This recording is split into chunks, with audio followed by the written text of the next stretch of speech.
father's silence was never weakness, it was the calm before the storm. The morning Daniel Hargrove discovered his name on a mortgage document for a house he had never seen, he did not shout. He did not slam the paper down on the kitchen table or reach for his phone to call his daughter in a fury. He did not do any of the things a man was supposed to do when the ground fell out from under him. He made coffee. Dark roast, 2 sugars, the way Margaret used to make it before the cancer took her 4 years ago. He sat down at the same wooden table where he had once helped his daughter Claire do her 3rd grade math homework, where he had signed her permission slips and birthday cards, and once, a restraining order against a boyfriend who had put his hands on her when she was 22. He sat down at that table, and he read the document 3 times, slowly, the way a man reads something he desperately hopes he has misunderstood. He had not misunderstood. $950,000. Borrower Daniel James Hargrove. Property address 4817 Whitmore Glen Drive, Asheville, North Carolina. The signature at the bottom was his, or rather, it was a very good copy of his, the kind of copy that a person could only produce if they had spent years watching their father sign things: birthday cards, permission slips, a restraining order. Daniel set the paper down. He picked up his coffee. He looked out the window at the half-dead oak tree in his backyard that he had been meaning to have trimmed for 3 years, and he breathed in the quiet of a Tuesday morning in October, and he thought about his daughter, and he thought about what love costs a person, and he made a decision. He would not call the police, not yet. First, he would understand. Claire Hargrove Sutton was 34 years old, and had her mother's eyes and her father's stubbornness, and a talent for believing that the rules of consequence applied to everyone except herself. This was not entirely her fault. Daniel knew that. He had watched it develop in her the way you watch a tree grow, slowly, imperceptibly, until one day you look up and realize the roots have cracked the sidewalk. He had spoiled her. Margaret had spoiled her too, though she would have denied it with her last breath. Claire was their only child, born late in their marriage when they had already given up hopping, and they had loved her the way people love things they nearly didn't get, completely, helplessly, sometimes unwisely. After Margaret died, Daniel had watched Claire grieve in the way young women grieve their mothers, loudly for a month, then silently and dangerously for years afterward. She had married a man named Preston Sutton who wore expensive watches and spoke in the confident, unhurried tones of someone who had never been told no. Daniel had never trusted Preston, but Claire loved him, and so Daniel had kept his mouth shut and shown up for dinners and shaken Preston's hand at Christmas and said nothing. Preston's construction company had collapsed 14 months ago. Daniel had read about it in the local paper, a subcontractor lawsuit, an insurance fraud investigation, the kind of story that made you feel both sorry and not surprised. Claire had called him that evening, her voice stretched thin as wire. She didn't need money, she said. She just wanted to hear his voice. He should have known then. Daniel drove to Asheville on a Wednesday.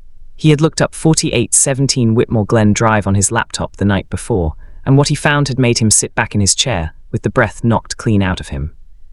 It was beautiful. A craftsman-style home on a wooded lot, 4 bedrooms, 3 bathrooms, a wraparound porch that looked out over a gentle slope of mountain. The listing photos showed hardwood floors and a stone fireplace, and a kitchen with marble countertops that Margaret would have loved and never allowed herself. The house had sold 8 months ago for $947,500. A nearly $1 million home, purchased in Daniel's name, using what appeared to be forged documentation, his social security number, a fabricated income history, a copy of his signature pulled from God knows what old document. He had looked at that kitchen in the listing photos for a long time. Then he had called his bank.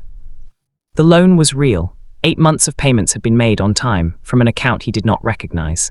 Claire and Preston had been living there since the purchase. They had, as far as the bank was concerned, successfully borrowed nearly $1 million using the identity of a 67-year-old retired high school history teacher from Raleigh. Daniel parked in front of the house at 11 in the morning on a Wednesday. He sat in his car for a while. The house was even more beautiful in person, the kind of beautiful that made you understand why a desperate person might do a terrible thing to obtain it. The maple tree in the front yard was turning orange at the edges. A child's bicycle leaned against the porch railing. That stopped him. He had not known about the bicycle. Claire answered the door in pajamas and bare feet, holding a cup of coffee, and the color drained from her face so completely and so instantly that Daniel almost felt sorry for her. Almost. Dad, her voice was a whisper. Good morning, sweetheart, he said, and his own voice was calm, which he could tell frightened her more than anger would have. She let him in. The house was warm and smelled like breakfast and wood smoke. It was in every possible way a home. A real home, the kind Claire had always wanted and had never quite managed to build. On the refrigerator, held up by a magnet shaped like a pineapple, was a drawing crayon on yellow paper, a house with a smoking chimney and a family of stick figures out front. In a child's handwriting at the top, our house. "Where's Preston?" Daniel asked. "Work." She sat down at the kitchen table. Her hands were shaking. "Dad, And whose bicycle is that outside?" She blinked. "Emma's, our neighbor's daughter. She forgets it here." He nodded. He sat down across from her, and for a long moment neither of them spoke. A clock ticked somewhere. The refrigerator hummed. "How did you find out?" she finally asked.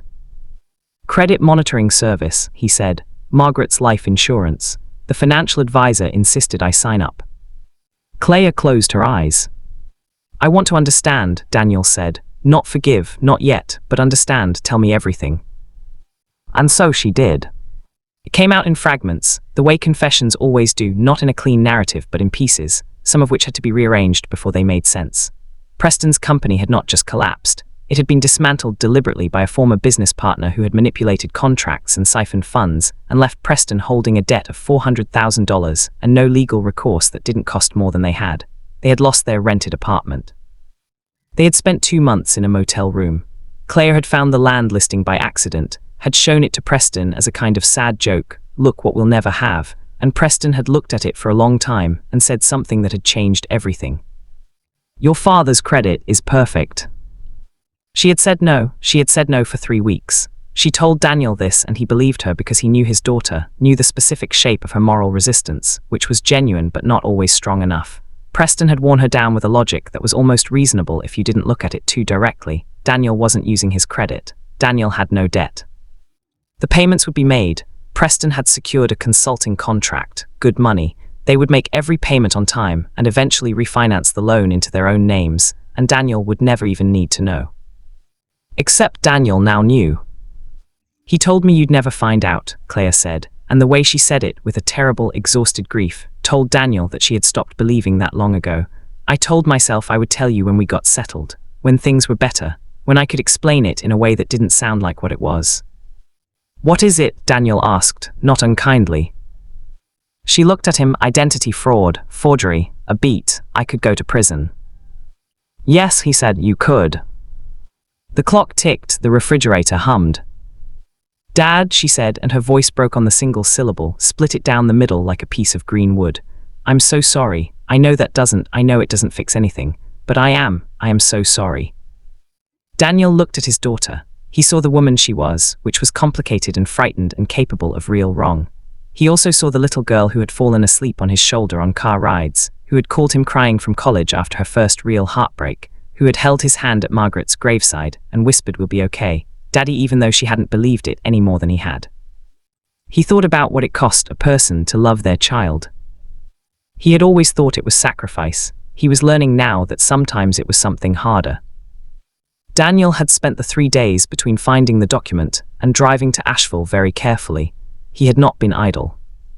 He had called the bank and spoken to a fraud specialist named Robert, who had been sympathetic and professional, and had outlined Daniel's options with the precision of a man who had walked people through this conversation many times before. He had called a lawyer his lawyer, a woman named Patricia Chen who had handled Margaret's estate, and who reacted to the situation with the measured gravity it deserved. He had called his financial advisor. He had sat with all of the information gathered, and he had thought, and he had arrived at a plan. The plan was not what Claire expected. She expected rage. She expected police. She expected the kind of biblical justice that a man of Daniel's generation delivered without hesitation when his trust had been violated, because that was the story, wasn't it? Wronged father, punished daughter, moral order restored. Instead, Daniel said, "I've spoken to the bank, and to Patricia Chen." Claire's face flickered with something between hope and dread. "I'm not pressing charges," he said, "not against you and not against Preston." The relief that crossed her face was so enormous it was almost painful to look at. "But," he said, and she stilled, "we are doing this differently now, completely differently." What Daniel had arranged was this. The mortgage would be restructured. Daniel would become the official, acknowledged co-signer, not a fraud victim. but a willing participant in a family loan arrangement, which meant the paperwork would be amended, the bank made aware, the legal status clarified. This was possible, Patricia had explained, because the payments had been made on time and Daniel was, in fact, creditworthy, and because the bank preferred a clean resolution to a lengthy fraud investigation that would cost everyone time and money and might ultimately result in foreclosure on a property that had been well maintained and was appreciating in value. Preston would sign a legal agreement, drafted by Patricia, ironclad, stipulating that Daniel was owed the full value of the loan as a family debt, to be repaid over a structured timeline with interest at the current federal rate. There would be a lien on the property in Daniel's name. Preston would sign over a stake in his new consulting business as collateral. Claire would begin therapy. This was not negotiable. And Daniel, this was the part that had shocked her, the part she had not seen coming. Daniel would move into the guest room. "You have a 4-bedroom house," he said. "I have a house in Raleigh with a half-dead oak tree and a kitchen that echoes because it was meant for 2 people. I'm 67 years old and I am tired of living alone." He looked at his daughter steadily. "I'm not doing you a favor, I'm doing myself one, but if I'm going to have my name on a house, I intend to live in it." Claire stared at him. "You'd live here," she said, "with us, after what we did."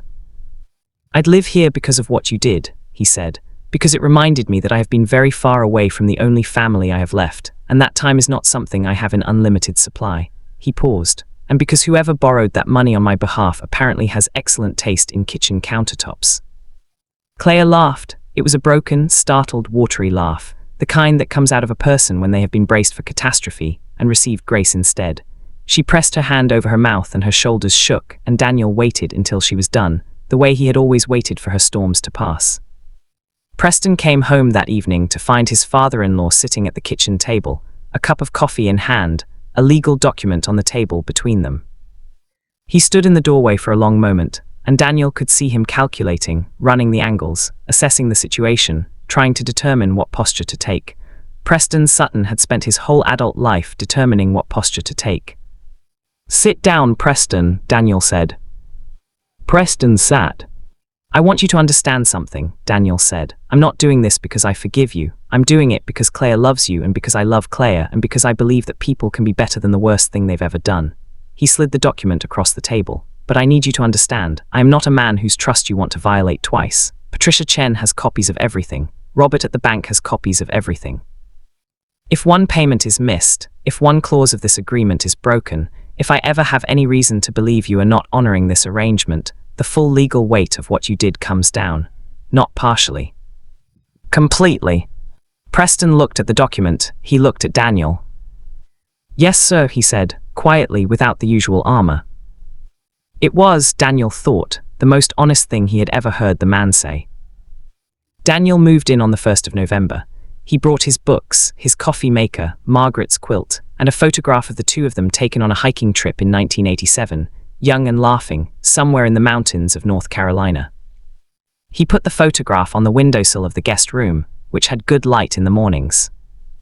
On the first Sunday morning, he woke early and made coffee and sat on the wraparound porch and watched the fog move through the valley below and listened to the mountain quiet, which was different from the city quiet, fuller, somehow more alive. After a while, he heard the screen door open and Claire came out in her robe with her own mug and sat down in the chair beside him. They didn't speak for a long time. "I used to be so afraid of disappointing you," she finally said. "Mom too, but mostly you." "I know," Daniel said. "I think I convinced myself that if you didn't know about it, it wasn't really," she trailed off. "Wasn't really happening. Wasn't really something that could hurt you." Daniel considered that. "The things done in secret always hurt most," he said, "because they have to be carried alone." She nodded, leaning her head back against the chair. "I'm glad you're here, Dad," she said. "I know I don't have the right to be, but I am." "You have every right," he said. "You're my daughter." The fog was burning off the valley below, the mountain shapes emerging slowly from the grey, the way things reveal themselves when the light finally finds them.